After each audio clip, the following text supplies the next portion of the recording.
उषा गौतम जी मुंबई से। राधे राधे। राधे राधे महाराज जी। गुरुजी, हम पूरी लगन और ईमानदारी से धर्म और कर्तव्य के मार्ग पर चलने का प्रयत्न करते हैं, परंतु कभी-कभी हमारे द्वारा लिए गए निर्णयों का फल अनुकूल नहीं लगता। इससे मन विचलित और निराश, भ्रमित और नहीं, धर्म में चलने वाला अनुकूलता नहीं देखता, वो धर्म देखता है। ये मेरा धर्म है करना, बस मुझे करना है, इसके परिणाम में प्रतिकूलता मिलेगी या अनुकूलता, इसकी परवाह नहीं होती। जो अनुकूलता की परवाह करता है वो धर्म में नहीं चल सकता, और जो अनुकूलता प्रतिकूलता की परवाह नहीं करता वही धर्मात्मा होता है। देखो, धर्म में चलने के कारण महाराज युधिष्ठिर को 12 वर्ष का वनवास, 1 वर्ष का अज्ञातवास सहना पड़ा। अधर्म में जो चल रहे थे वो बड़े फूले फूले घूम रहे थे, दुर्योधन आदि, लेकिन अंततो गत्वा युधिष्ठिर महाराज जी की जय हुई और दुर्योधन परास्त हुआ, मारा गया। तो जो धार्मिक पुरुष हैं वो सुख दुख की परवाह नहीं करते। अगर सुख की परवाह करोगे तो धर्म का पालन नहीं कर पाओगे, धर्म का पालन करोगे तो सुख दुख की परवाह को त्यागना पड़ेगा। हमने धर्म के अनुसार कार्य किया, अब चाहे संसार निंदा करे, चाहे सब विरोधी हो जाए, सब अनुकूल चले, तो फिर धर्म को नहीं देख पाओगे, क्योंकि सबको देख रहे हो। अगर धर्म को देखोगे तो सबको देखना नहीं होगा। मैं धर्म से चल रहा हूं, सबका मंगल होगा, सबका कल्याण होगा, अब वो नहीं समझ पा रहा है, वो हमारा विरोध कर रहा है या हमारे प्रतिकूल चल रहा है, उसका स्वभाव। मैं डिगने वाला नहीं अपने धर्म से, ऐसे चलना चाहिए। धर्म कभी अनुकूलता की मांग नहीं करता, धर्म धर्म की ही मांग करता है कि जीवन भर मैं धर्म से चलूं, चाहे जितना दुख पाऊं, मुझे इसकी कोई परवाह नहीं। किसका प्रश्न था, तो समझ पा रहे आप जी। आदित्य कुलकर्णी जी महाराष्ट्र से। राधे राधे महाराज जी। राधे राधे महाराज जी, आपके चरणों में कोटि कोटि प्रणाम। महाराज जी, आप जैसे कहते हैं अहंकार विमूढ़ आत्मा, ये वाला श्लोक में, तो इसमें महाराज जी जीवात्मा के अहम में और अहम ब्रह्मास्मि के अहम में क्या भेद है? जिस मैं के आगे कुछ लगता है वो माया में अज्ञान जनित होता है, और जिस मैं के आगे कुछ नहीं लगता वो शुद्ध ब्रह्म होता है। कुछ भी मैं के आगे जो लगता है वो अहंकार है, वो जीव के बंधन का कारण है। और जिसमें कुछ नहीं लगा है, शुद्ध मैं, वो ब्रह्म में है। वो अहम जो है वो ब्रह्म में, जिसके आगे कुछ नहीं लगा। तो अहम ब्रह्मास्मि, अहम ही ब्रह्म है, तो ब्रह्म तो सब में है, पर वो ब्रह्म फंस गया धनवान बन के, कुलवान बन करके, रूपवान बन करके, शरीरधारी होकर। अब उसको इससे मुक्त होना है, तो ये सब छोड़ना पड़ेगा। ये विमूढ़ता, अज्ञान, अज्ञान के कारण वो ऐसा मानता है कि मैं धनवान हूँ, मैं कुलवान हूँ। कुछ नहीं है, मरा तो कुछ है क्या, सब यहीं रह गया। वो ब्रह्म फिर निकल गया, फिर जो उसने कामना की उसके अनुसार फिर उसे नया जन्म मिला, फिर वहाँ अभिमान कर लिया। ऐसे भटकते भटकते अनंत जन्म व्यतीत हो गए हमारे। अब हमें मानव जन्म फिर मिला है कि हम अपना कल्याण कर लें, अपना मंगल कर लें। तो हमको मैं के आगे जो जो भी है वो सब हटाना, डिलीट करना है। अब जब ये लग जाता है मैं भगवान का भक्त, तो परम पवित्र है, क्योंकि भगवान से जुड़ गया ना। जो माया से जुड़ करके मैं है वो अपवित्र है, जो भगवान से जुड़ करके है वो परम पवित्र है। अब भगवान से जुड़कर, जैसे मैं भगवान का दास हूँ, मैं भगवान का सखा हूँ, मैं भगवान का जो भी भाव करता है वो सब पवित्र है, जो कि भगवान से जुड़कर। और जो माया से जुड़कर है वो अपवित्र अहंकार है, वो बांधने वाला है, वो त्याज्य है, उसका त्याग करना चाहिए जी।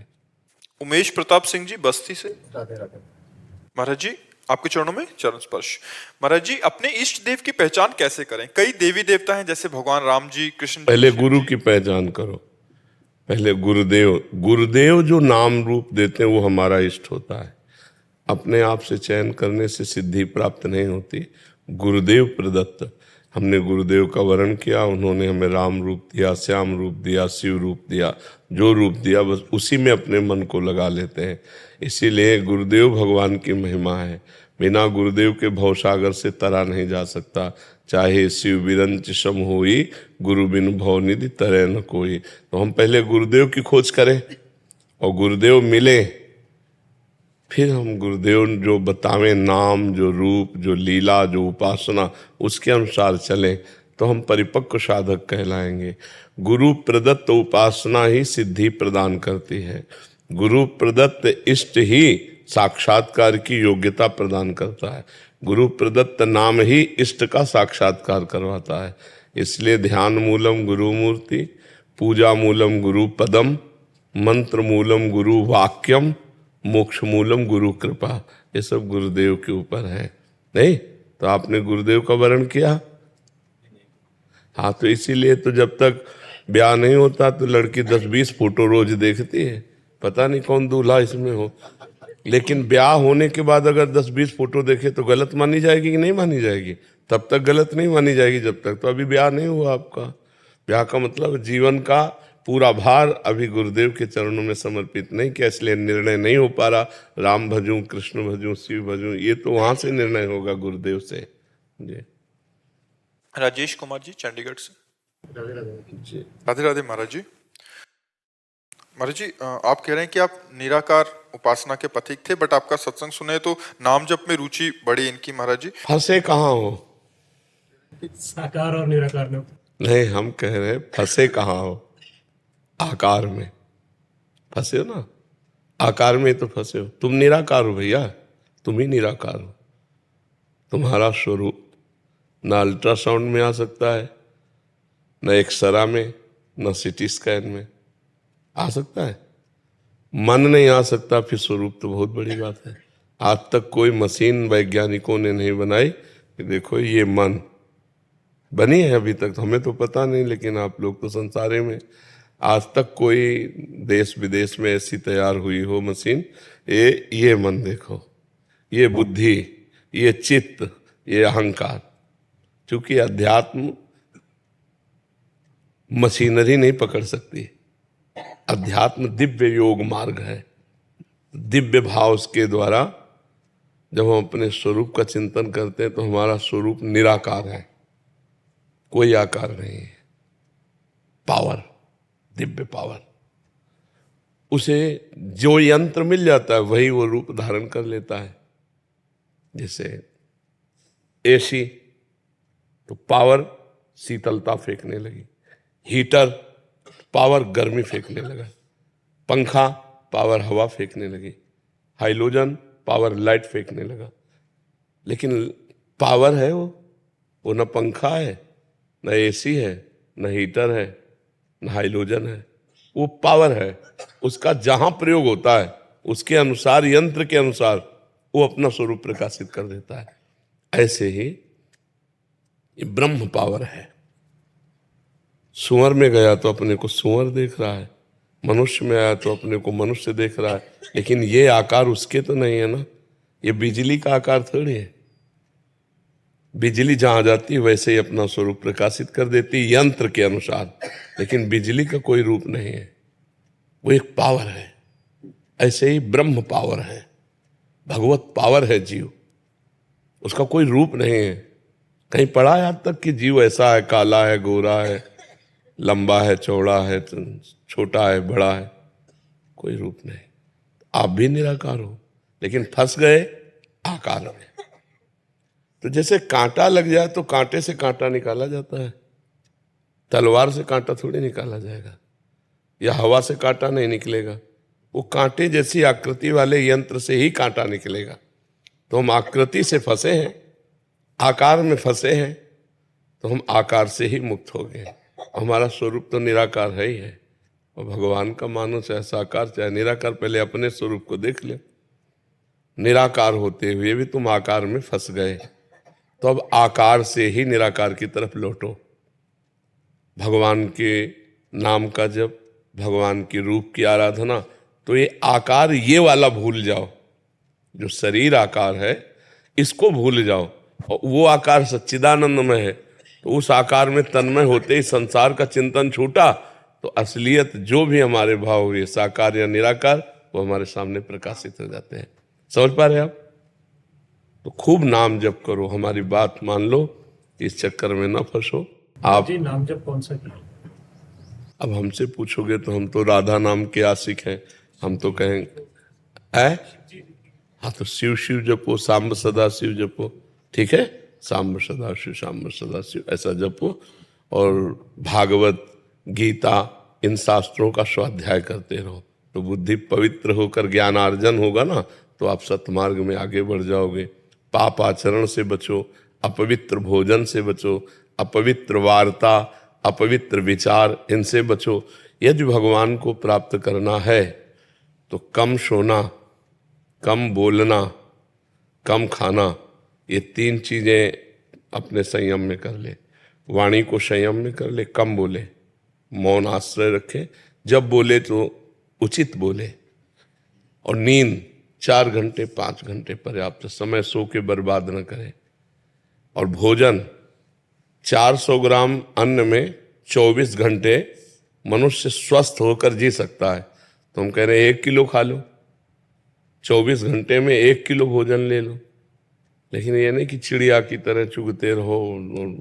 अब आंतों को चाहे जितना फैला लो, आप 2 रोटी से काम चलाने लगो, आपका अभ्यास 2 रोटी में हो जाएगा। आप 6 रोटी, तो ये थैला है, इसे बढ़ाते चले जाओ चाहे जितना, और समेटते चले। तो भोजन कम, बोलना कम, सोना कम, तो साधना प्रारंभ हो जाएगी। उचित भाषण, पवित्र भोजन, पवित्र विचार, तो परम पवित्र भगवान की प्राप्ति की योग्यता आने लगती है। और खूब नाम जप करो, ठीक है। कैप्टन संजीव कुमार सारस्वत जी। राधे महाराज जी, हम वृंदावन से बहुत दूर रहते हैं, हम दुबई में रहते हैं, तो महाराज जी हम लोग भक्ति में कैसे अग्रसर हों, कि हमें क्या करना चाहिए कि हमें वृंदावन में रहकर भी भक्ति नहीं हो सकती यदि भक्ति न करना चाहो तो। और भक्ति करना चाहो तो लंका में भी विभीषण जी ने भक्ति कर ली। दुबई तो लंका जैसा तो नहीं है, घोर निशाचरी लंका, निश्चर निकर निवासा, यहाँ कहाँ सज्जन कर वासा। तो हमें लगता है बहुत से भारतीय दुबई में भी वास करते हैं, और भक्ति के लिए कोई दुबई में प्रतिकूलता नहीं है। लेकिन लंका में तो भक्ति के लिए प्रतिकूलता थी, गर्दन उड़ा दी जाए अगर पता चल जाए रावण को कि ये भगवान का भक्त है। तो विभीषण जी ने जब वहां भक्ति कर ली, तो इसका मतलब कहीं भी भक्ति की जा सकती है। अच्छा, भक्ति एक हृदय का विषय है, भक्ति हृदय का भाव है। अब आप अंदर बैठे बैठे राधा राधा जप रहे, कौन जाने आपसे, है नहीं। और हृदय से आप व्याकुल हैं, भगवान मैं तो ऐसे देश में रहता हूँ जहाँ आपकी भक्ति का प्रकाश नहीं है। बड़े धन्य भाग हैं जो ब्रज में रहते हैं, जो अवध में रहते हैं, जो काशी में रहते हैं। प्रभु मेरी भक्ति कैसे बनेगी। तो ये दैन्यता और भगवान का स्मरण, ये आपको भक्तिवान बना देगा। महाराज जी घर बनाया तो हमने घर का नाम वृंदावन धाम रखा। हाँ ठीक है, बहुत सुंदर है। इन किन प्रकारेण भगवान की स्मृति हमारे अंदर आनी चाहिए। घर में ठाकुर जी विराजमान क्यों? हाँ बहुत बहुत। माता जी भी सेवा करती हैं। हाँ और बच्चे वगैरह सब हम लोग इस्कॉन से जुड़े हुए हैं महाराज। हाँ ठीक है, खूब नाम जप करो और राधा कृष्ण की सेवा करो और भगवान के भाव में रहो। सकल भूमि गोपाल की आमे अटक कहा, कोई जगह ऐसी नहीं जहाँ हमारे भगवान ना हो। हरि व्यापक सर्वत्र समाना, समाना जैसे वृंदावन में है ऐसे दुबई में भी है। हरि व्यापक सर्वत्र समाना, प्रेम ते प्रगट होए मैं जाना। भगवान शंकर कह रहे हैं यदि प्रेम हृदय में जागृत हो जाए तो दुबई में मुरली मनोहर दिखाई देने लगेंगे। नहीं, वही है भगवान। और प्रेम ना हो तो वृंदावन में भी नहीं दिखाई देंगे। आप जाओ बिहारी जी से आंख लड़ाओ, राधा वल्लभ जी से आंख लड़ाओ, अगर प्रेम नहीं है तो आपको थोड़ा भी सुख नहीं मिलेगा। और प्रेम है तो सोचकर आपको आंसू आने लगेंगे, सोचकर आपका हृदय आनंदित होने लगेगा। तो प्रेम ते प्रगट होए मैं जाना। और प्रेम प्रगट होता है भजन से, और भजन होता है साधु संग से। भजन न होई संग बिन, भजन बिना नहीं प्रेम, छिनहु भजन न छाड़िए, धरिए या ध्रुव नेम। ये नियम ले लो कि एक क्षण भी भगवान का नाम नहीं भूलेंगे तो दुबई में रहते हुए भी भगवत प्राप्ति हो जाएगी। ठीक है। और गंदे भोजन का त्याग, हाँ किसी भी तरह, जैसे गंदा भोजन का मतलब होता है आप मांस वगैरह तो खाते ही नहीं होंगे, लेकिन जो मांस खाते हैं उनके संग में हम गए और उन्होंने कहा हम तुम्हें खीर पूड़ी बना के पवाते हैं, तो उनके वो पात्र जिनमें मांस रांधा गया है, अगर उसमें खीर पूड़ी, तो वो हम नहीं पा सकते। नहीं प्रभु जी, मेरी माता जी इस बारे में, मैं नेवी में कैप्टन हूँ, तो मैं अगर यूरोप में भी या पूरी दुनिया में कहीं जाता हूँ तो माता जी मुझे घर का प्रसाद बना के देती है। हाँ ठीक है, पवित्र भोजन पाना चाहिए, ठीक है जी। आप क्या सीख प्रियंका गर्ग जी, गुरुग्राम से। श्री राधे महाराज जी। श्री राधे महाराज जी, आपके चरणों में कोटि कोटि प्रणाम। महाराज जी, ईश्वर की कृपा प्राप्त करने के लिए आसान व प्रभावी तरीका क्या है? नाम जप। भगवान की कृपा प्राप्त करने के लिए मन क्रम वचन छाण चतुराई, तो भजत कृपा करिहे रघुराई। मन और वचन और कर्म से छल कपट छोड़कर यदि भगवान का नाम जप किया जाए तो बहुत जल्दी कृपा हो जाएगी। अच्छा, नाम जप में पैसा भी नहीं लगता, हम 1 रुपए की बात नहीं इसमें नाम जप में करते। नाम जप में नहाने धोने की भी कोई बात नहीं, जो हो जहाँ हो जैसे हो जिस स्थिति में हो बस उसी स्थिति में राधा राधा राधा जपो। इसमें कोई पैसा नहीं, इससे सहज कोई कार्य है, कोई पैसा नहीं लगता, कोई मेहनत नहीं लगती, कोई जान नहीं पाएगा। अब अंदर अंदर हम राधा राधा जप रहे, कौन जान पाएगा? इसी से भगवान की प्रसन्नता होती है। मन वचन कर्म से चतुरता का त्याग करके, छल कपट का त्याग करके यदि हम भगवान का भजन करते हैं तो भगवान हम पर कृपा कर देते हैं। भजत कृपा करिहे रघुराई जी। महाराज जी, गृहस्थ में भी गृहस्थ में भी कभी भी हम नाम जप कर सकते हैं किसी भी परिस्थिति। भाई देखो, गृहस्थ विरक्त हमारे जीने का तरीका है, ये हमारे जीने का तरीका। हम कोई गृहस्थ विरक्त थोड़ी हैं, हम तो भगवान के अंश हैं। हमारे कर्म बन बिगड़ गए तो हम कोई स्त्री बन गए, कोई पुरुष बन गए, कोई गृहस्थ बन गए, कोई विरक्त बन गए, लेकिन हैं तो भगवान के अंश। तो भगवान का भजन करने में ना गृहस्थ बाधक है ना विरक्त साधक है। जो भजन में लगा वही भगवान का साधक है। गृहस्थ होकर यदि नाम जप कर रहा है, अच्छे आचरण कर रहा है तो संत ही है, वो संत लक्षणों से होता है। तो इसमें ये बाधक नहीं कि हम गृहस्थ हैं तो भगवान का नाम कैसे जप सकते हैं। जवान से नाम जपने में क्या गृहस्थी रोकती है? क्या गोपी जन गृहस्थ नहीं थी क्या? और उनसे बड़ा सन्यासी कौन था जो श्री कृष्ण के प्रेम में हर समय मतवाली होकर के घर को लीप रही हैं, धान कूट रही हैं, गाय दूह रही हैं, दही मथ रही हैं, भगवान श्री कृष्ण के भाव में तन्मय। क्या पावन गृहस्थी है, क्या मंगलमय गृहस्थी है। तो ये गृहस्थ धर्म कोई बाधक थोड़ी है भगवान की प्राप्ति में। बाधक है जब भोगा शक्ति प्रबल बुद्धि है तो भी बाधक है, नहीं तो साधक ही है। निखिल तिवारी जी, कानपुर से। दंडवत महाराज जी, श्री हरिवंश। श्री हरिवंश महाराज जी। महाराज जी, आपने हमेशा कहा है कि एक सैनिक और एक संत में कोई अंतर नहीं होता, दोनों ही अपने कर्तव्य पथ पर अडिग रहकर राष्ट्र और मानवता की सेवा करते हैं। मेरा और मेरे सभी रक्षा क्षेत्र के विद्यार्थी मित्रों ने आपसे विनम्र प्रश्न किया है कि हम अपने भीतर ऐसे कौन से गुण विकसित करें, कौन से आदर्श अपनाएं जिससे एक उत्कृष्ट और कर्तव्यनिष्ठ सैन्य अधिकारी बन सकें। कृपया हमें दिव्य ज्ञान। देखो, जब तक हम अध्यात्म में नहीं होते तब तक हमारी स्वार्थ बुद्धि नष्ट नहीं होती, और स्वार्थ बुद्धि कभी दिव्य नहीं होने देती। स्वार्थ बुद्धि नीचे पतन की ओर ले जाती है। जब परहित भावना जागृत हो जाती है तब हमारे अंदर दिव्यता आने लगती है। हमारे अंदर जो विशेष शक्ति जागृत होती है वो दूसरों के हित की भावना से जागृत होती है, और दूसरों के हित की भावना अध्यात्म से आती है, और अध्यात्म भगवान के नाम जप और सत्संग से जागृत होता है। यदि हम नाम जप करें, चाहे जहाँ हो चाहे जैसे हो, और सत्संग सुने, तो मानो आपको रोज सत्संग में जाने का सौभाग्य प्राप्त नहीं है। आप अपनी ड्यूटी पे हैं, अपने कार्य प्रणाली पे हैं, तो मोबाइल से तो सुन सकते हैं। अगर आप रोज सत्संग सुनते हैं और रोज नाम जप करते हैं तो आप अध्यात्म को जागृत कर रहे हैं। और आप पराई स्त्री से संभोग नहीं करते, आप मदिरा नहीं पीते, आप मांस नहीं खाते, तो अध्यात्म का जो अंकुर है वो वृक्ष बनने के लिए सहायता है आपकी है। जैसे वृक्ष बनाना हो ना तो बाड़ लगाई जाती है कि कोई बकरी आदि चुन न जाए, और उसकी सिंचाई की जाती है। तो जो अध्यात्म का अंकुरण होता है वो सत्संग और नाम जप से होता है, और बाढ़ उसकी होती है यही परहेज। मांस न खाएं, मदिरा न पिए, दूसरे का अमंगल न करें, तो हमारे अंदर दिव्यता आ जाएगी। आप इनको धारण करके देखो, नाम जप और सत्संग और पवित्र आहार और पवित्र आचरण, तो आप में दिव्यता जागृत हो जाएगी। जितने भी महान हुए हैं वो सब अध्यात्म से जुड़कर ही हुए हैं। राष्ट्र के प्रति समर्पण भाव अध्यात्म से ही आता है, नहीं तो आपको जलन हो जाएगी। जैसे आपका ममत्व परिवार में अधिक है, होता है, सबका होता है। कई महीने से छुट्टी नहीं मिली, अधिकारी से प्रार्थना करते हैं वो आपको अस्वीकार कर देता है। तो हमें लगता है अध्यात्मवान बनने से धैर्यवान बन।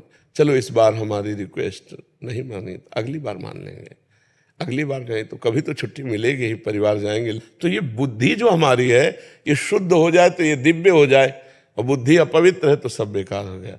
अब जैसे राष्ट्र के प्रति प्रिय भाव आ गया, धर्म भाव आ गया, तो आप कभी रुपया लेकर के गद्दारी नहीं करेंगे अपने राष्ट्र के प्रति, आप कभी धोखा नहीं हमारे राष्ट्र को देंगे।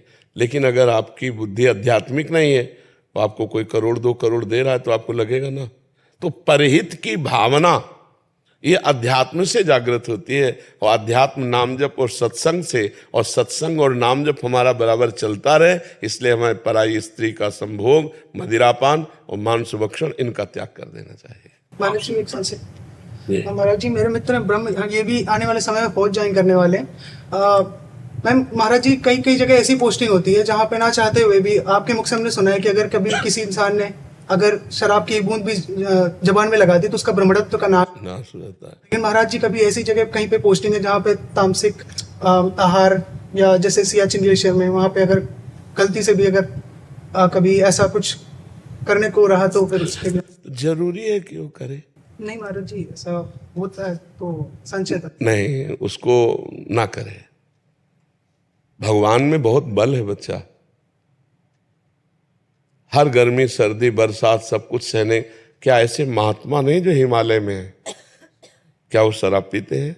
क्या वो मांस खाते हैं? अब विचार करो, कई कई दिन भूखे रहकर भी बर्फ में बैठकर साधना करते हैं। तो वही तो आप भी हो ना।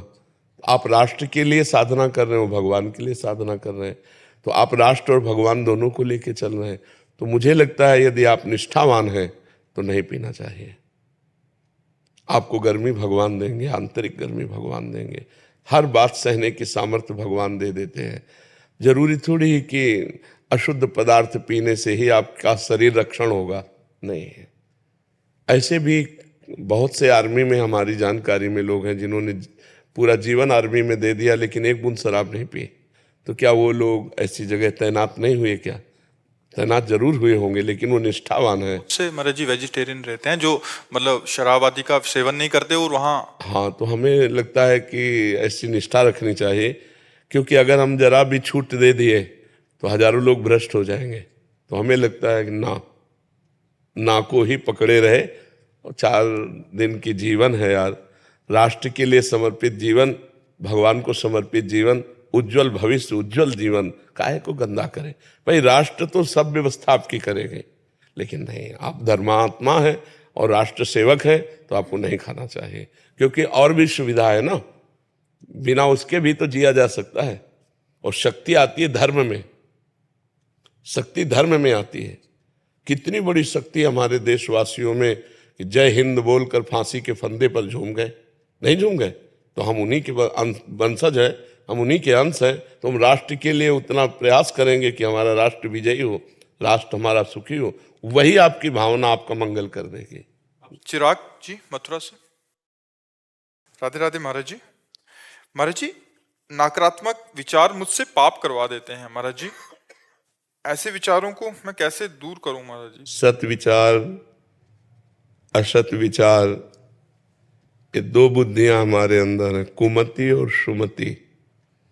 जहां कुमति बढ़ती है तो फिर असत विचार, बस नकारात्मक सोच, जो निगेटिव सोच है, हाँ, ये इसको हटाने के लिए पहले भोजन शुद्ध करो, फिर नाम जप, शास्त्र स्वाध्याय, सत्संग सुनो, इससे बड़ा लाभ मिलेगा। भोजन शुद्ध करो। कोई नशा, तो कैसे बुद्धि शुद्ध कैसे होगी? जब हम अशुद्ध चीजों का सेवन करेंगे तो हमारी बुद्धि अशुद्ध होगी ना, और शुद्ध चीजों का सेवन करेंगे तो जैसा खाओ अन्न वैसा बने मन, जैसा पियो पानी वैसी बने वाणी। मतलब बड़ा पता रहता था कि ये गलत है, हम नहीं करते थे, बट धीरे धीरे पता नहीं है तो सांसारिक लोगों को देख देख के बुद्धि मलिन हो जाती है। तो आज हमारे पास आप आए हैं तो एक नियम लीजिए कि जो भी आप नशा करते हैं उसे छोड़ दीजिए। अगर सुधरना चाहते हैं, नहीं सुधरना चाहते तो मत लीजिए। क्योंकि हमारे पास आने का कुछ तो लाभ मिलना चाहिए। हमारे संग का लाभ यही है कि आपका नाश करने वाली बात, आपका पतन करने वाली बात, आपको दुख देने वाली बातें खत्म हो जाए। तो आप पहले नशा छोड़िए, अब छोड़ दो, आज से छोड़ दो, कोई नशा नहीं करोगे। नहीं, जिया जा सकता है बिना नशे के, जिया जा सकता है। लाखों लोग जीते हैं बिना नशे के। ये तो बुद्धि की मलिनता है जो लोग ऐसा कि मैं बिना नशे इस वजह से मतलब उसमें ये लगता था कि इससे मैं तनाव मुक्त हो जाऊंगा, बट उससे वाह, तनाव मुक्त होने के लिए शास्त्र में नहीं, एक साइकिल नहीं चला सकता, तनाव मुक्त हो रहा है। मोटरसाइकिल लेके मुंह भरा गिर रहा है। शराब पीने वालों की दुर्दशा है। शराब शरीर के लिए हानिकारक है, धर्म नष्ट करती है, बुद्धि भ्रष्ट करती है। कौन शराब पीकर उन्नति को प्राप्त हुआ है, आध्यात्मिक या लौकिक? विचार करके देखिए। ज्यादा पी लो तो पड़े पड़े लघु शंका करो, कहीं नाली में पड़े हो, कहाँ पड़े हो, कोई होश नहीं। तनाव मुक्त होना है तो राधा नाम का ध्यान कीजिए, तनाव मुक्त हो जाएंगे। जन्म जन्म का तनाव नष्ट हो जाएगा। पहले व्यसन छोड़िए। और भोजन शुद्ध, भोजन में क्या शुद्ध है? बाजार का बहुत खाता हूँ, अब घर का शुरू कर। हाँ, भोजन शुद्ध कीजिए, तभी निगेटिव बुद्धि को हम कंट्रोल कर पाएंगे। नहीं तो उसको जब रजोगुणी तमोगुणी भोजन मिलेगा तो निगेटिव ही सोच फेंकेगी, और ये निगेटिव बढ़ जाए तो डिप्रेशन में पहुंचा दे। थोड़ा सा इसकी थोड़ा सा अनुभव होता है। हाँ, नहीं, बहुत खतरनाक है ये। ज़्यादा निगेटिव हो जाए तो आपको आपके हाथ से आपकी हत्या करा देगा। बहुत खतरनाक है निगेटिव विचार। जब अपने को ऐसा महसूस कर लेते कि अब जीना किस काम का, तो कितने लोग हैं जहर खा लेते हैं, कितने लोग हैं सूट कर लेते हैं, ये बहुत खतरनाक है। इसको सुधारो, भोजन सुधारो। और नशा तो आज से करना मत, क्योंकि आप हमारे सामने नियम ले रहे हैं। अब अगर तोड़ा फिर कैसे? जहाँ से उठना है वहीं की बातें अगर छोड़ दी, वहाँ का नियम छोड़ दिया, तो फिर कहाँ उठोगे? मान लो गिरने के तो लाखों चांस है, लेकिन उठने के चांस कम मिलते हैं। ये भगवान ने आपको चांस दिया है, आप उठ जाइए, आप गलत मत कीजिए और नाम जप कीजिए। ठीक है? अश्विनी गर्ग जी।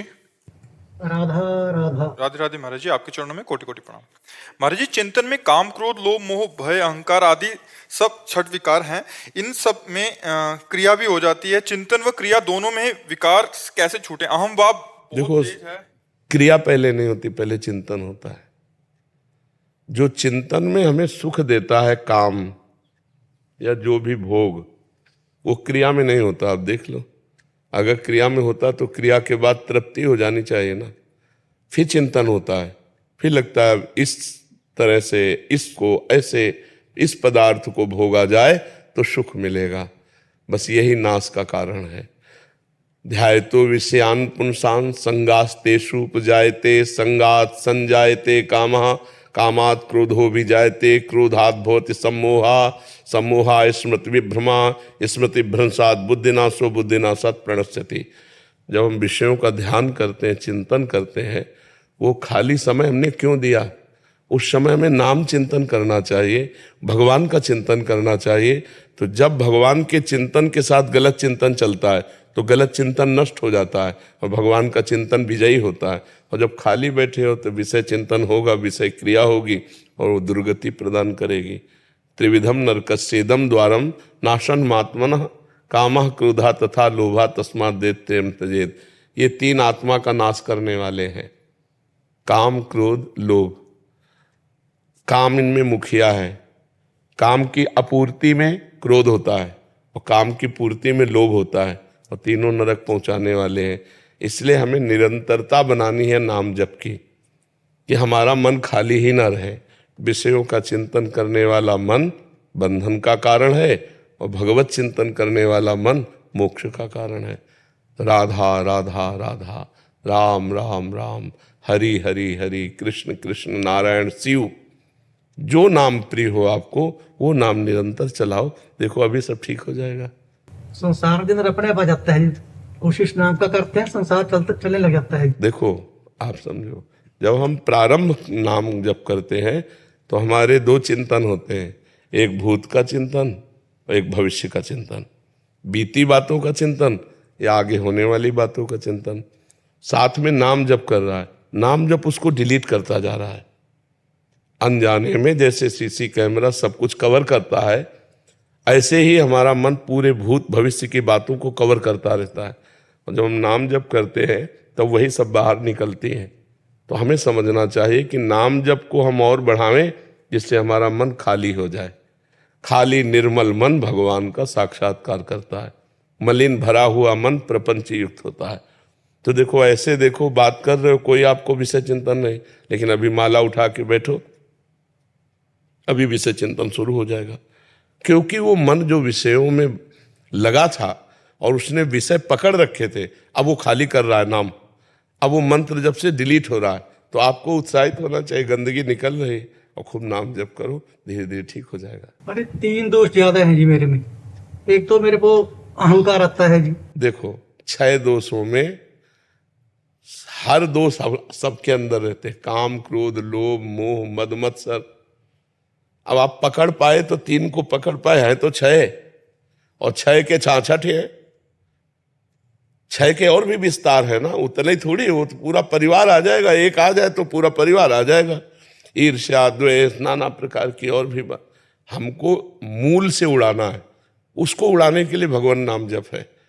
बस हर समय नाम जप करते रहो, चिंता मत करो, अपने आप सब ठीक हो जाएगा। आप नाम जप को पकड़ो, एक साधे सब सदे, और सब साधे सब जाए। अगर नाम जप पकड़ लिया तो सब ठीक हो जाएगा। ये हम अनुभव की बात कहते हैं आपको। नाम जप में निरंतरता कैसे लाई जाए? जैसे हमको धन के चिंतन में निरंतरता लानी नहीं पड़ती, स्वयं बनी रहती है। जैसे शरीर का हम ध्यान नहीं करते पर हर समय ध्यान रहता है, तो अगर हम ये मान लें कि भगवान का नाम सर्वोपरि धन, भगवान का नाम सबसे बड़ा सुखदाता, और भगवान का नाम लोक परलोक में मंगल करने वाला, तो भूलेंगे ही नहीं। हर समय भगवान के भजन में रति हो जाएगी। जैसे गरीब आदमी 1-1 रुपया कमाता है ओवर टाइम अधिक मेहनत करके, ऐसे हम ओवर टाइम करके भगवान का नाम जब कमाएं, जहां फुर्सत मिले वहां राम राम, राधा राधा, राधा रटने लगे। इसमें कोई पैसा तो लगता नहीं। अच्छा, इसमें नहाने धोने की कोई बात नहीं कि आप नहाए धोए हो तभी जप सकते हो। नाम तो जैसी भी परिस्थिति हो, जैसे भी हो, आप उसमें नाम जप किया जा सकता है। मंत्र जप के लिए विधान है, वैदिक मंत्रों के लिए कि आप नहा धोकर पवित्र होकर, लेकिन नाम जप तो किसी भी अवस्था में किया जा सकता है। तो अभ्यास करें, हम नाम पर महत्व बुद्धि रखें, तो हमारा नाम निरंतर चलने लगेगा। जी। मोहित चावला जी, लंदन से। राधा वल्लभ श्री। महाराज जी, आपके चरणों में कोटि कोटि प्रणाम। महाराज जी, विदेश में रहते भी सभी गलत आचरण छूट गए। पिछले 3 वर्षों से निरंतर आपको सुनने का सौभाग्य मिल रहा है।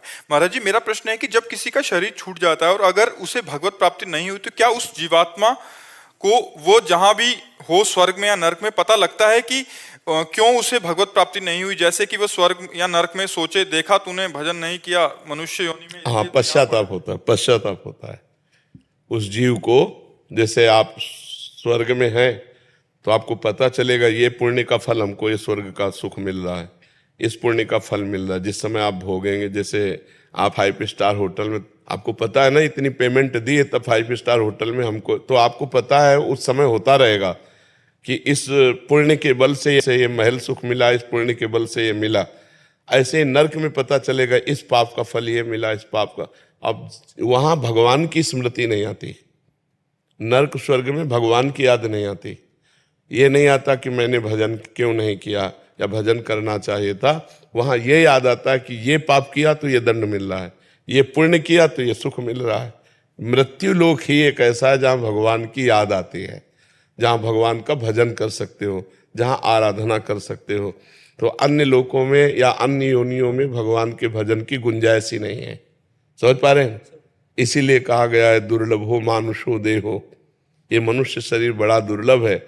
इससे भजन करके नरक स्वर्ग दोनों की बातें काट करके जन्म मरण से मुक्त हो सकते हो, भगवान को प्राप्त हो सकते हो। जी। श्री हरिवंश महाराज जी, महाराज जी, मेरा प्रश्न है कि भगवान की शरण में जाने से तो सुख की अनुभूति होती है, आनंद रहता है, पर मेरा मन बहुत उदासीन होता जा रहा है। ऑफिस और दोस्त कभी कभी कहते हैं कि तुम कोई डिप्रेशन या स्ट्रेस का शिकार तो नहीं हो रही, ऐसा नहीं, होता है? क्या उदासीन होता है बताओ? जैसे अपने आप ही कुछ भी सुनो, भजन सुनो, अलग ही मैं समझ नहीं पाई। समझ नहीं पा रहे, कह रहे भजन करते हैं, नाम जप करते हैं। हाँ सुनाओ। नाम जप और सत्संग सुन रहे हैं तो एक उदासी सी शायद उस विवेक से काट रहे हों उस बातों को। मुझे तो समझ में नहीं आता। उदासीनता तो बढ़ती है लेकिन वो बहुत कंट्रोल में रहती है, वो ऐसा नहीं होती कि डिप्रेशन जैसा दिखाई दे। लोग कहते हैं नहीं कह रहे उनको वो कैसे कहते हैं लोग क्या कहते हैं ये हमें थोड़ी देखना है। भक्ति मार्ग में या संसार में भी लोग हमें क्या कह रहे हैं, अगर देखने चलोगे ना तो चल ही नहीं सकते, आप चल ही नहीं सकते।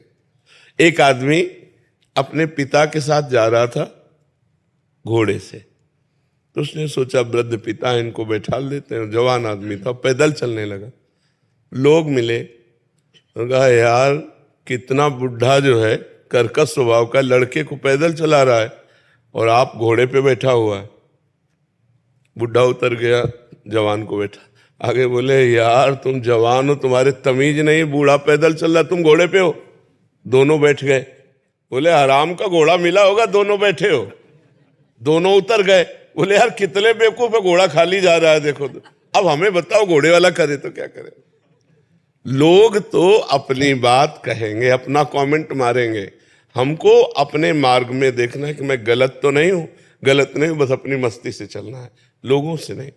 अगर हमारा मन डिप्रेशन में जा रहा है तो हमें सोचना चाहिए कि मैं कहीं गलत हूं, कहीं हमारे अंदर नकारात्मक भावों का सृजन हो रहा है। और अगर हम गंभीर हैं और लोग हमें डिप्रेशन में करें तो हमें कोई फर्क की बात नहीं। तो यदि आप गंभीर हैं, शांत हैं, प्रसन्न हैं और उदासीनता बढ़ रही, व्यर्थ की बात क्या करना, व्यर्थ के लोगों से क्या मिलना, व्यर्थ का व्यवहार क्या करना। परमार्थ का पथिक एक एक सेकंड को बहुत संभाल के काटता है। उसके लिए सबसे कीमती चीज होती है भजन, समय। हमारा समय में भजन हो रहा है, बस ये खास बात है।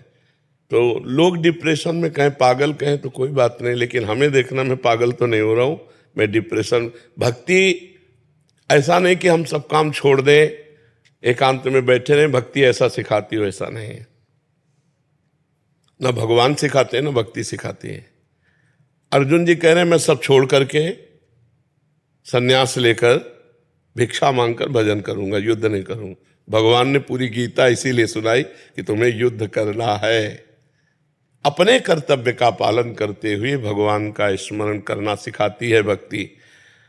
हम किसी की बहन हैं, किसी के पत्नी है, किसी की माँ है, किसी की बेटी है, जो भी जैसे संबंध, उन संबंधों का बढ़िया पालन करना भक्ति सिखाती है। क्योंकि ऐसे हम माँ समझ के प्यार करते हैं, और जब भक्ति करते हैं तो माँ में भगवान देखकर प्यार करते हैं, तो और गाढ़ प्रेम होता है। तो भक्ति का मतलब थोड़ी कि अपने कर्तव्यों को छोड़ दिया, पागल बना बैठा है। तो इसको समझना होगा कि हमको अपना व्यवहार भी बहुत आनंदमय रखना है। वो मिल के व्यक्ति तुमसे जाए तो उसको लगे यार किसी से मिला हूं। तो ये भगवान की भक्ति का है कि ऐसे व्यक्ति जो भगवान का भजन करते हैं उनसे बात करने पर भी आनंद आता है। ऐसा ना आना चाहिए कि उसको लगे कि बहुत बुझे हुए आदमी से बात करके आए, एक क्षोभ हो ऐसा। हाँ आप कैसे, पानी लेंगे आप, मधुर वचन, बहुत संयम पूर्वक व्यवहार, तो एक अच्छा बर्ताव भक्ति सिखाती है। भक्ति ऐसा नहीं, अगर भक्ति ऐसा सिखाती तो चक्रवर्ती सम्राट महाराज अम्बरीश इतने बड़े महाभागवत कैसे राजकाज न ज्ञान सिखाता है। देखो जनक जी महाराज ज्ञानियों के गुरु हैं, भक्ति में सर्वश्रेष्ठ कितने राजा महाराजा हुए। तो हमें चाहिए कि अपनी भक्ति को संभालें हम, कहीं हम कोई नेगेटिव रचना तो हमारे अंदर नहीं रच रही है जो भक्ति की आड़ में हमको कमजोर कर रही हो। नहीं तो भक्ति बहुत प्रसन्न मुद्रा, आनंद में। हाँ संसारिकता अच्छी नहीं लगती, जिनमें गंदे बच्चे बातें करते हैं वो अच्छा नहीं लगता, गंदा भोजन अच्छा नहीं लगता, गंदा व्यवहार अच्छा नहीं लगता। लेकिन ये नहीं कि वो किसी से बात ही नहीं करता या किसी से व्यवहार ही नहीं कर सकता, ऐसा नहीं है। हाँ एक दशा आती है जो शरीर शुद्ध ही रहित। अब जैसे भाई जी से हनुमान प्रसाद पोद्दार जी संपादन के लिए बैठे, प्रिया प्रीतम में डूब गए तो 20 घंटे ऐसे बैठे, 20 घंटे हाथ में कलम है और ध्यान में प्रिया प्रीतम, शुद्ध ही नहीं, वो बात अलग है। वो एक स्थिति होती है, अपने लोगों की ऐसी स्थिति थोड़ी है। यदि हमारा गरीबों का सहयोग करना, बीमार पुरुषों को दवा देना, भूखों को भोजन देना ये चालू रहा तो इसको सपोर्ट मिलता रहेगा। अगर शराब पीना, मदिरा के साथ मांस खाना, व्यभिचार करना, तो ये चांद चांदनी है, अंधेरी रात भी होती है। तो हमको ये सावधान रहना है कि सुख के समय में हमको इतना अपना पुण्य कमा लेना है कि दुख का समय देखना ही ना पड़े। और जो मूढ़ होता है, अज्ञानी होता है, वो सुख के समय का भोग कर लेता है, मनमानी आचरण, मनमानी पार्टीबाजी, और इसके बाद धन का दुरुपयोग करके, पुण्य का नाश करके वो फिर वहीं पहुंच जाता है जहाँ से भगवान ने उसे उठाया था, वो फिर गिर जाता है। इसलिए आप सबसे प्रार्थना है, अपने समय का सदुपयोग कीजिए, अपने धन का सदुपयोग कीजिए, और अपने जो सम्मान है उसकी रक्षा के लिए हमको दूसरों को सम्मान देना सीखना चाहिए। अगर आप हमारी बात को समझ पाए कि जो अर्थ आता है उस अर्थ में से कुछ हिस्सा जबरदस्ती निकालकर किसी ऐसे अस्पताल में जहाँ गरीबों को दवा दी जाती हो, किसी ऐसे भोजनालय में जहाँ गरीबों को भोजन दिया जाता हो, कुछ ऐसे पशु सेवा वालों में जहाँ असमर्थ पशुओं की चिकित्सा और भोजन दिया जाता हो, वहाँ जरूर सहयोग कीजिए, क्योंकि उससे आपका पुण्य आपको सपोर्ट देगा। अगर आप उसे अपनी शोबाजी में ही केवल खर्चा कर दिए तो आपका पुण्य क्षीण हो रहा है। उसी पुण्य बल से, आप कोई तपस्या थोड़ी की है, ये पुण्य बल से मिला है। तो पुण्य बल हमारा और बढ़ना चाहिए। अगर पुण्य बल बढ़ेगा तो ये सपोर्ट बढ़ता चला जाएगा, अर्थ का, व्यवहार का, समाज का। जैसे कोई पुण्य है पूर्व का, पुण्य पुंज बिन मिले ही न संता, वो पूर्व का पुण्य जो है वो ये प्यार दिला रहा है, तो उसे और बड़ा करो। पूर्व के पुण्य के साथ वर्तमान का दान पुण्य इतना जुड़ जाए कि आपका जीवन मंगल में, सुख में, आनंद में व्यतीत हो। और साथ में नाम जप जरूर कीजिएगा। नाम जप करते हैं? हाँ, नाम जप कीजिएगा। और हमारी प्रार्थना, कोई गंदा नशा नहीं होना चाहिए। जी गुरुजी। अगर हमारी बात मानो, जैसे मदिरा पीना है, मांस खाना है, पराई स्त्री से व्यभिचार करना है, इन बातों से बच जाना। नहीं, ये 4 दिन की चांदनी तुम्हें बता रहे हैं, बड़े बड़े सम्राटों के महल। जी गुरुजी। हाँ, बहुत बहुत सावधानी से। अच्छा समय आया है, इसका सदुपयोग कर लो, इससे जगत मंगल कर लो, इतनी कमाई कर लो कि गिरना ना पड़े। पुण्य की कमाई, बैंक बैलेंस तो यहीं रह जाएगा। जो पुण्य कर लिया, जो अच्छा काम कर लिया, जो परहित कर लिया, जो नाम जप लिया, वो आपका साथ देगा लोक और परलोक में सर्वत्र। कोई रिश्ता खास होगा मेरा बाबा तुझसे, कोई रिश्ता खास होगा मेरा राधा तुझसे, तभी जुड़ा है सावरे मेरा नाता तुझसे हो। हाँ, कोई रिश्ता खास होगा मेरा बाबा तुझसे, मेरा ठाकुर जी तुझसे, मेरा राधा तुझसे। जय श्री राधे। गुरु जी प्रणाम। मैं मुक्केबाज बक्सर विजेंद्र सिंह, ओलंपिक मेडलिस्ट। मेरी फैमिली आई है। अच्छा अच्छा अच्छा अच्छा। मुक्केबाज ओलंपिक खेले हैं सब लोग, हम लगे हुए। आपका स्वास्थ्य ठीक है? हाँ ठीक है।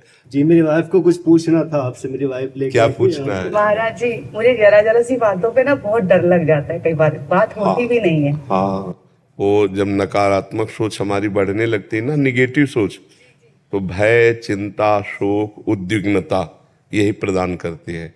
इसी को नष्ट करने के लिए हम कहते हैं राधा राधा जप लिया करो। अगर आप भी राधा राधा जपेंगी तो आप खुद देखेंगी कि आपकी सोच में परिवर्तन हुआ, क्योंकि सच्चिदानंद में राधा नाम अपना प्रभाव दिखाता है। जैसे हमारी दोनों किडनी खराब हैं, लेकिन हमारे अंदर नकारात्मक सोच नहीं है, इसलिए मैं प्रसन्न रहता हूँ और स्वस्थ जैसा रहता हूँ। अगर अभी नकारात्मक सोच आ जाए, अभी हम परेशान हो जाए, तो ये राधा नाम ही हमको स्वस्थ रखे, राधा नाम ही हमें नकारात्मक सोच से, भय से बचाए। कितनी व्यवस्थाएं लगती हैं एक इस रोग में, कैसी कैसी परेशानियां होती है। अगर उनका हमारा चिंतन होने लगे तो हम मरे से हो जाएं, लेकिन 1 सेकंड भी उसका चिंतन नहीं होने देते। राधा राधा राधा, तो 10 दिशाएं आनंद में नजर आती है। अच्छा, आपको ऐसा नजर आता है कि मैं बीमार हूं? मैं एक स्वस्थ पुरुष जैसा लगता हूं? नहीं लगता हूं, क्योंकि राधा नाम है हमारे पास। राधा नाम वही मैं आपको देता हूँ। राधा राधा थोड़ी देर जपती है। Sanjeev Mukherjee, share event. राधे राधे महाराज। IIT धनबाद से। महाराज जी कृपया मुझे बताइए कि मैं कैसे कम बोलूं, अधिक सुनूं, बोलते समय नरम रहूं, दूसरों को अपनी बात रखने का मौका दूं, फिर संक्षेप में और समझदारी से बात करूं। नाम जप करो तो बोलने का मन ही नहीं होगा, कम बोलने की तो बात जा लेते। जैसे अब उसी को देख रहे हैं, उसी को सुन रहे हैं, अब इससे बढ़िया काम क्या है? तो बोलने की इच्छा नहीं होती। अगर कम बोलना सीखना चाहते हो तो नाम जप करो। जबान का अग्रभाग ऊपर के दांतों की जड़ में लगाओ, लगाओ, लगाया, राधा राधा उच्चारण करो। कर रहे हो, थोड़ी देर करने के बाद देखना आपकी बोलने की इच्छा नहीं होगी। ये स्थिति होती है। और चल रहा है राधा नाम दिमाग में, अब कोई सामने बात करने आएगा तो आपको बुरा लगेगा, यार नाम छूटेगा। जबान जब तक हमारी तालू से हटेगी नहीं तब तक बोल नहीं सकती। अब वो लग करके वहाँ नाम का स्वाद ले रही है। कुछ दिन अभ्यास करो, देखो, और जब चतुराई आ जाएगी सही माने में तो आप सामने वाले को बोलने देंगे और आप नाम धन कमाएंगे। कि हम अधिक ना बोल करके नाम जप लेते हैं, उसको बोलने देते हैं, हाँ हाँ अच्छा अच्छा, और फिर शुरू अपना नाम जप। चतुर वही रामय भजय ते चतुर नर। जो भगवान का भजन करते हैं वो चतुर नर होते हैं। जो अपने समय को व्यर्थ नष्ट करते हैं वो मूर्ख लोग होते हैं। समय बड़ा कीमती है। देखो इतना समय कीमती है कि 50 वर्ष की कमाई हुई संपत्ति से 5 सेकेंड जीवन के नहीं खरीद सकते आप। मान लो आपका अंतिम समय हो और आप कह दें कि मैं 50 वर्ष की कमाई हुई संपत्ति देता हूं, 5 श्वासें और बढ़ा दी जाएं। ऐसी कीमती श्वासों को भगवान के भजन में न लगाकर व्यर्थ के चिंतन में, व्यर्थ के भाषण में, व्यर्थ की क्रियाओं में लगाया, कितने अफसोस की बात है। पर लोग इस बात का चिंतन नहीं करते। कुछ लोग तो समय काटने के लिए परेशान है कि समय कटे कैसे, टीवी चला दो, प्रपंच की बातें करो, चलो उसके पास बैठ जाते हैं। और संत जन परेशान है कि समय नहीं मिलता। भजन साधन ऐसा लगता है कि सोने वाला चक्कर ही खत्म हो जाए, कि नींद ही ना आवे, रात दिन केवल भगवान का भजन करूं, उन्हीं के चरित्र सुनूं, उन्हीं के लिए नाचूं गाऊं रो। तो भगवान का नाम जप करो तो बोलने का अभ्यास कम हो जाएगा। और जब कोई बोले तो दांत पीस कर ऐसे नाम में लगो। मन कह रहा बात उत्तर दो, नहीं ज्यादा उसको बोलने दो। जरूरी है तो बस हाँ ना 2 शब्द बोल दे, चुपचाप अपने भजन में लगे। जी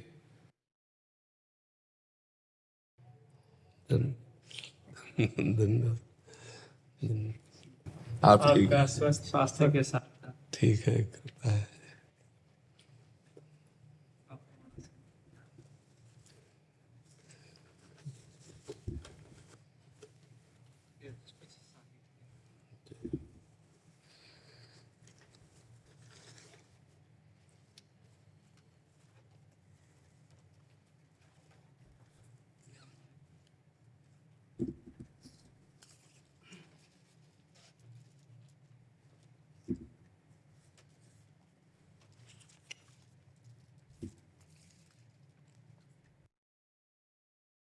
ये हमारे गुरुदेव के हाथों के द्वारा लिखा हुआ नवकार महामंत्र है।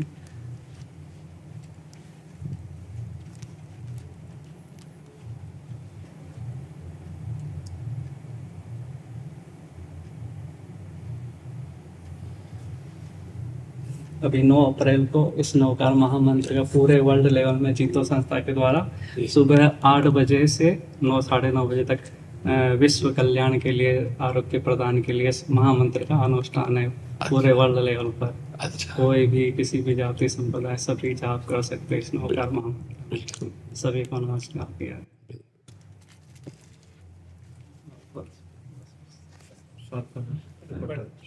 एक आपके लिए कविता लिख कर लाए, आपको सुनाना चाहते हैं। प्रेम है प्रभु का वरदान, प्रेम में समाया भगवान, प्रेम में होता नहीं विकार, प्रेम से झुक जाता संसार। आकर्षित करता है सबको चुंबक के समजान, चुंबक के समजान। कंचन के सम प्रेम होता वासना कांच समान, वासना कांच समान। दंड देने का उसे अधिकार, जिसके भीतर निर्मल प्यार, जिसकी होती नहीं कभी हार। प्रेम से झुक जाता संसार। प्रेम नहीं है जिसमें वो है केवल चित्राकार, केवल चित्राकार। प्राणी मात्र से प्रेम करे वो, जिसमें नहीं अहंकार, जिसमें नहीं अहंकार। नफरत करवाती तकरार, प्यार क्षमा की लाए बहार। प्यार आत्म से हो हर बार, प्रेम से झुक जाता संसार। धर्म जाति नहीं प्रेम की होती, प्रेम है दिव्य मोती, प्रेम है दिव्य मोती। प्रेम बिना सब सूना जैसे बिन बाती के ज्योति, बिन बाती के ज्योति। प्रेम से सुधरे सब व्यवहार, प्रेम से बढ़ता भाईचार। प्रेम ही संयम का है सार, प्रेम से झुक जाता संसार। बहुत सुंदर, बहुत सुंदर। बहुत बड़ी कृपा कराई आपके दर्शन से। तो आपका स्वास्थ्य हमेशा स्वस्थ रहे, इसी प्रार्थना करते हैं। आप पद ही भ्रमण करते हैं हाँ, पर भरतपुर से चलते हुए जयपुर में जाते और बस आंतरिक चिंतन ही संत का संतत्व है। हमारा किसी भी संप्रदाय का कोई संत हो, सबका उद्देश्य है संसार शरीर का चिंतन त्यागना और परमात्म चिंतन में तन्मय रहना। अब उस परमात्मा को साकार, निराकार, शिव, राम, हरि, कृष्ण, महावीर, जो भी हम नाम दें, वो एक तत्व है और उसी में हमें रमण करना है। हमको ये देखना है कि शरीर कहीं भी कैसी भी परिस्थिति में रहे, सुख में या दुख में, मान या अपमान में, हमारा चित्त परमात्मा में रहे, हमारा चिंतन भगवान में रहे। कहीं हमारा चिंतन विषय न बन जाए। बस इतना खतरनाक खेल है विषय चिंतन कि जो क्रिया खतरनाक नहीं है। क्रिया शरीर से होती है, लेकिन चिंतन अंतःकरण से होता है। अंतःकरण को हमें संभालना है, तो शरीर अपने आप संभला रहेगा। तो बस हर समय अपने आराध्य देव गुरुदेव के द्वारा जो मिला हुआ चिंतन है, उसी में डूबते रहना। एक एक कदम उसी चिंतन में तन्मय होकर चलते हैं तो हमारा जीवन परम उज्जवल हो जाता है। चिंतन ही सदगति है और चिंतन ही दुर्गति है। असत चिंतन, भोगों का चिंतन दुर्गति है। सत चिंतन, भगवान का चिंतन, यही सदगति है। शास्त्रों में भी कहा है, मना एव मनुष्याणाम कारणम बंधु मोक्ष। नहीं, मनुष्य के बंध का कारण है वही मोक्ष का कारण है।